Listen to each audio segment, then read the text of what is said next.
compañero Leo Grosso, diputado nacional y quien ha tomado la iniciativa e impulsa a nivel nacional la campaña contra la violencia institucional.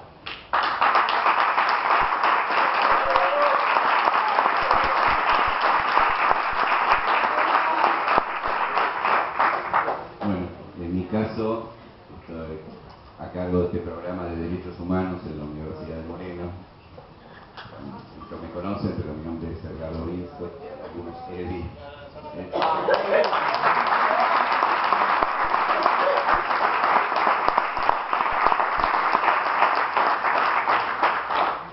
Que depende del área de extensión universitaria, que conduce Patricia Jorge, que es la autoridad que está ahí, que no se ha venido a sentar. Y bueno, un poco mi idea es plantearles, bueno, cuál es la idea, cuál es la iniciativa que hemos decidido tomar a partir de que el 8 de mayo, por iniciativa de Leo, se instauró en el Congreso de la Nación el 8 de mayo como Día contra la Violencia Institucional. El 8 de mayo, para aquellos que no lo saben, del año 1987, ya hace muchos años, se produjo la masacre de Ingeniero Burke. En esa masacre se mataron la policía de la provincia de Buenos Aires, mató a 3 jóvenes de la provincia, en lo que se dio a conocer más adelante como el gatillo fácil. Lamentablemente se inició un periodo que en nuestro país no va a terminar, porque 10 años después, exactamente 10 años después, en Mendoza, la policía de Mendoza mataba a Sebastián Bordón.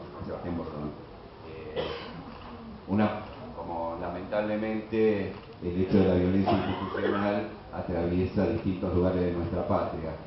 De hecho, como comentario, la policía de Mendoza ha sido denunciada en la Comisión Interamericana de Derechos Humanos y nuestro país tiene una serie de denuncias y una de las principales es la denuncia ante la Comisión Interamericana.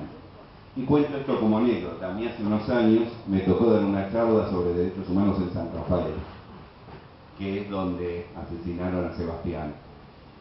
Y para que ustedes se den una idea, yo había ido con la que en ese momento era senadora nacional por Mendoza, Marita Perceval, que me había invitado a dar una charla. En el camino entre San Rafael y Mendoza, desde la policía, bueno, nos enteramos, se hicieron llamados al marido de Marita porque no había contacto en la ruta, porque no había señal para decir que estaba secuestrada. Así que era una zona muy amena para trabajar, muy liviana, digamos. Pero bueno,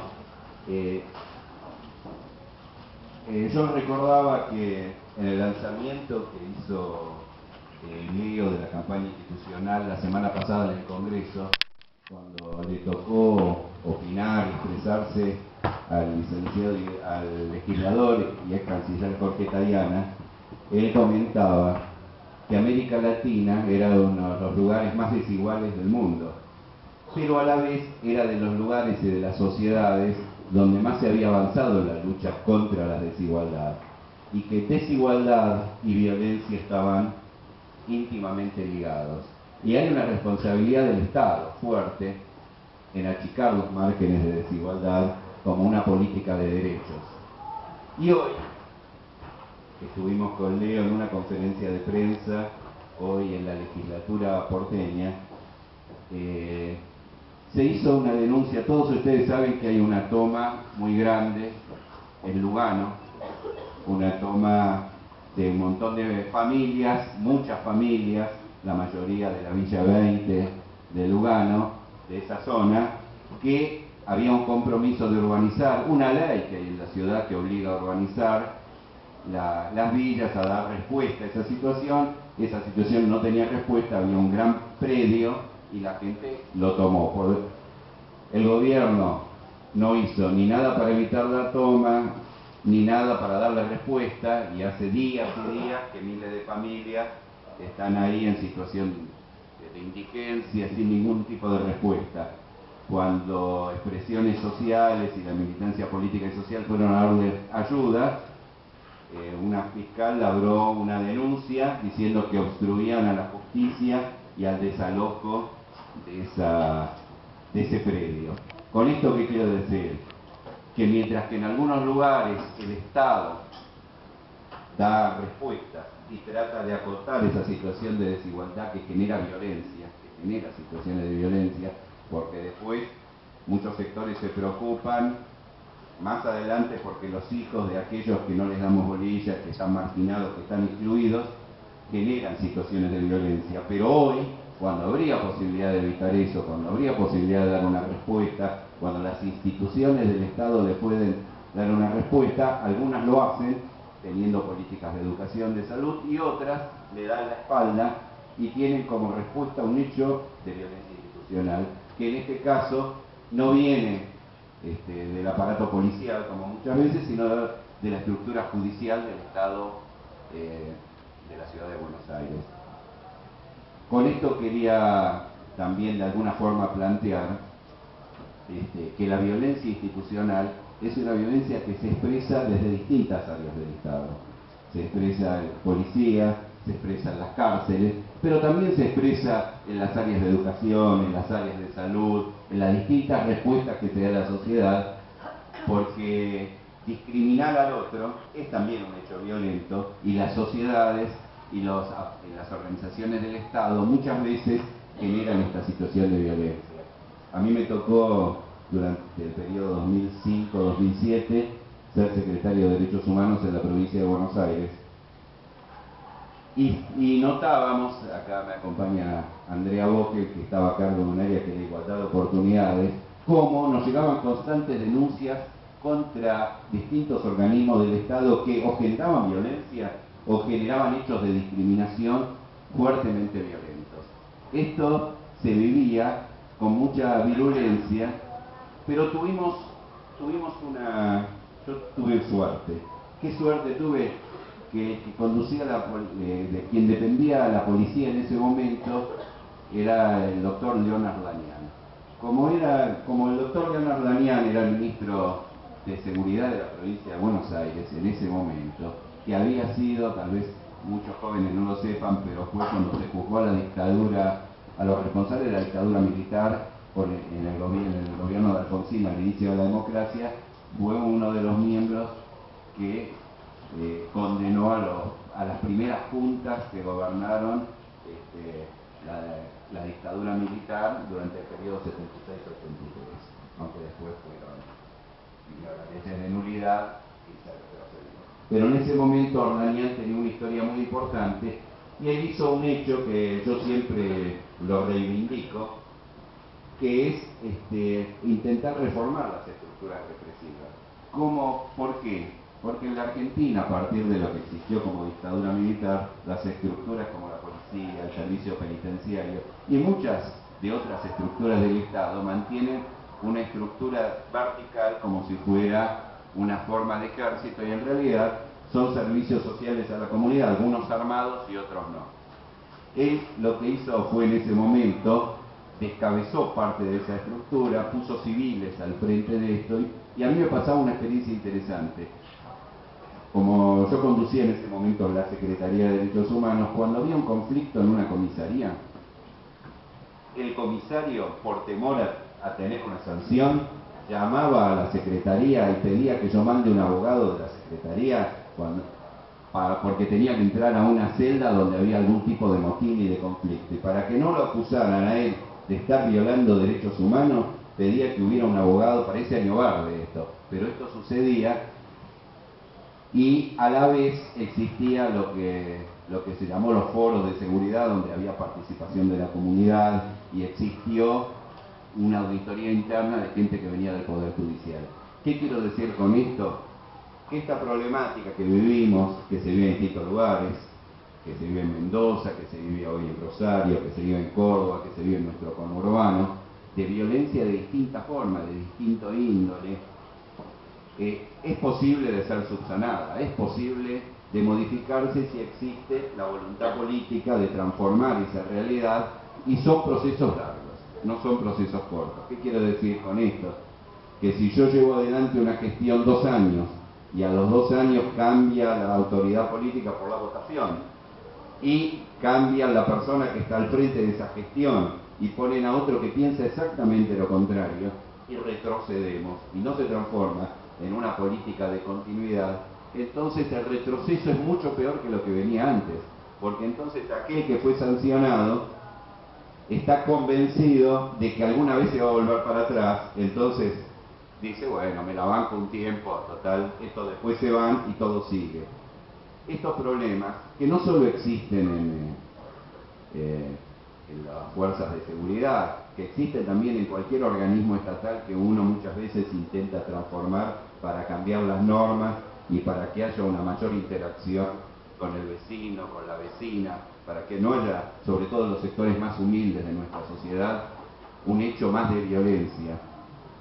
Yo cuando venía para acá repasaba, porque aparte de estar ligado a los derechos humanos, tengo el vicio de haber sido sociólogo, y hay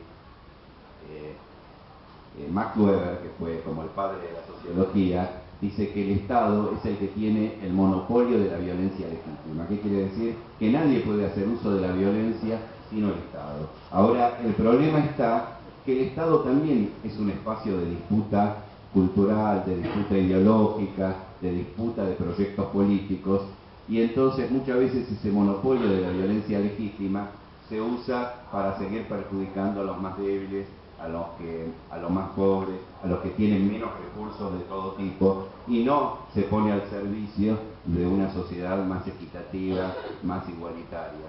Ese es uno de las problemáticas que se generan y que nosotros creo que tenemos que abordar. Así como a la inversa, recién charlábamos con el rector de esa universidad y charlaba con Leo y con Miriam, y una cosa que nosotros veíamos, así como hay violencia institucional, también hay justicia institucional. Y esta universidad es un símbolo justamente de la contracara de la violencia institucional. Una forma de acortar la desigualdad, de acotar la desigualdad que incentivado por el consumo genera violencia, y el Estado es reproductor de violencia, es justamente buscar políticas igualitarias. Y la educación de cercanía, la educación que está cercana a nuestros barrios, cercana a nuestras propias realidades, con una cultura y un lenguaje afín, es una de las reivindicaciones, a mi entender, más importantes, que ayuda a acotar la desigualdad, y al acotar la desigualdad ayuda a acotar la violencia que hay en la sociedad y la violencia que replican algunos sectores del Estado. Eso a mí me parece que es uno de los aspectos centrales que a mí me interesaba comentar. Y dejar también una reflexión estos días. Yo me voy a contar una cuestión que es personal. Yo llegué a los derechos humanos producto de que tengo un hermano y mi primer compañera desaparecida. Mi primer compañera la secuestran y está desaparecida con otra persona. La secuestran en Brasil, que era parte de lo que se llamó la Operación Cóndor. De acá salió un avión en la época de la dictadura, fue a Río de Janeiro, Brasil, los secuestró y los trajo para acá, a Campo de Mayo, y están desaparecidas. La esposa de ese otro compañero, que se llama Horacio Campiglia, se llama Pilar Calveiro. Pilar Calveiro es una intelectual de fuste que algunos seguramente la van a estudiar y la van a cursar en algún momento, y escribió un libro que se llama Violencias de Estado. En ese libro, que se llama Violencias de Estado, explica cómo desde Estados Unidos se planifican hacia América Latina y hacia el mundo dos estrategias hoy de penetración. Una para poder penetrar y poder fijar políticas, y son iguales para unificadas. En otra época era la Guerra Fría, el conflicto. Hoy la justificación pasa, uno, la lucha antiterrorista, y otro es la lucha contra el crimen organizado. Esos son los dos ejes que se planean y se reproducen en todos los países sistemáticamente. Y la forma de penetrar es a través del asesoramiento. Yo te mando asesores para el narcotráfico a través de la DEA, a través de distintas instituciones, y defino y rijo cómo van a ser tus instituciones, cómo van a ser tus cárceles, cómo van a ser tus comisarías, cómo van a tener que responder, y hago convenios, y esos convenios me posibilitan ingresar a tu territorio y después definir las estrategias. En algunos lugares será el petróleo, en otros lugares serán otros objetivos.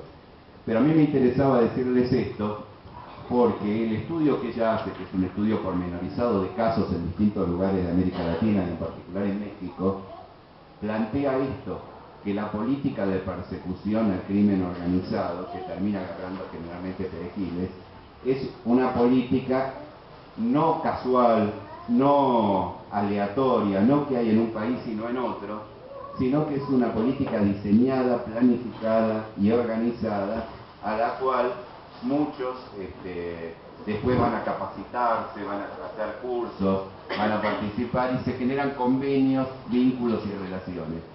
Esto sucede hoy en América Latina y me interesaba comentárselo porque esto cierra un círculo con mi propia historia, con la historia de ella y con este análisis que le cuento diciendo que la violencia institucional es una de las formas de violación a los derechos humanos. Porque en democracia y en cualquier momento quien viola los derechos humanos es el Estado, por acción o por omisión. Entonces generar violencia institucional contra los más humildes es una forma de violación a los derechos humanos y aunque estemos en democracia, y esta es una demostración porque lo estamos debatiendo no en clandestinidad, sino en una universidad pública, me parece que es el mejor ejemplo, el mejor salto cualitativo que nos ha posibilitado debatir en esta época, en este momento de nuestra historia.